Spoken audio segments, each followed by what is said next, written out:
தமிழக பாலிடிக்ஸ்ல பெரிய மாற்றம் வரப்போகுதா? ஆக்டர் விஜய்க்கு வெற்றி வேணும்னு ஓப்பனா சொன்ன ஐஸ்வர்யா லட்சுமி, இது ஜஸ்ட் சப்போர்ட்டா இல்ல ஒரு பெரிய சிக்னலா? வாங்க தெரிஞ்சுக்கலாம். தமிழகத்துல 2026 அசம்பிளி எலெக்ஷன் முடிஞ்சு மே 4 யார் ஆட்சி பிடிக்க போறாங்க அப்படின்ட்டு மக்கள் ரொம்ப ஆவலோட வெயிட் பண்ணிட்டு இருக்காங்க. இந்த தடவை எலெக்ஷன்ல பிக்கஸ்ட் சான்ஸ்னா தமிழ் சினிமாவோட டாப் ஸ்டார் விஜய் அவரோட தமிழக வெற்றி கழகம் மூலமா பாலிடிக்ஸ்ல என்ட்ரி கொடுத்திருக்காரு. இதனால யூத் இருந்து ஜெனரல் பாலிடிக்ஸ் வரைக்கும் பெரிய எக்ஸைட்மெண்ட் கிரியேட் ஆகிருக்கு. வோட் பர்சன்டேஜ் கூட இன்க்ரீஸ் ஆகிருக்குன்னு சொல்லப்படுது. இந்த சிச்சுவேஷன்ல சினிமா இண்டஸ்ட்ரியில இருந்து சில பேர் விஜய்க்கு சப்போர்ட் கொடுத்திருக்காங்க. அதெல்லாம் இப்போ ரொம்ப வைரல் ஆகிட்டு இருக்கிறது.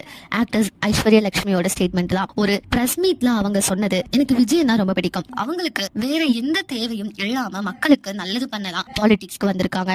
நான் கேரளால இருந்ததுனால ஒர்க் பண்ண முடியலன்னு கொஞ்சம் கஷ்டமா இருக்கு. தமிழக வெற்றி கழகம் வெற்றி பெற வேணும்னு தான் நான் ஆசைப்படுறேன். ஆனா அதை நான் சொல்லக்கூடாது, மக்கள் தான் சொல்லணும். இந்த சிங்கிள் ஸ்டேட்மெண்ட் இப்போ சோஷியல் மீடியால ஃபாஸ்டா வைரல் ஆகிட்டு இருக்கு. இது ஜஸ்ட் ஒரு ஆக்டர்ஸ் ஒப்பீனியனா இல்ல சினிமா இண்டஸ்ட்ரியோட இன்டைரக்ட் சப்போர்ட் சிக்னலான்ட்டு? ஃபைனல் டிசிஷன் எடுக்கிறது மக்கள் தானே. ஆனா இப்ப வர சப்போர்ட்ஸ் விஜய்க்கு ஒரு பெரிய பிளஸ்ஸா மாறுமா? உங்களோட ஒப்பீனியன் என்ன அப்படின்னு கமெண்ட்ல சொல்லுங்க.